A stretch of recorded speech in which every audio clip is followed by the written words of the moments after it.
I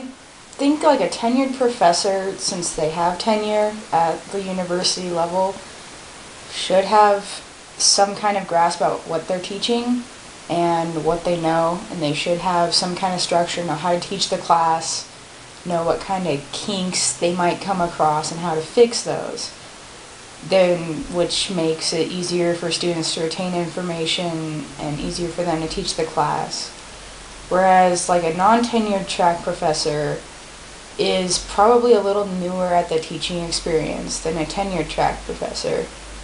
and they might not quite have their teaching style down yet, where they don't know how to deal with some kind of snag in the class. If there's a problem with equipment or in their schedule, they might not know how to deal with that as well as a tenured track professor. They might also not know as much about the subject as a tenured track professor, which could make it harder to teach a student to retain that information.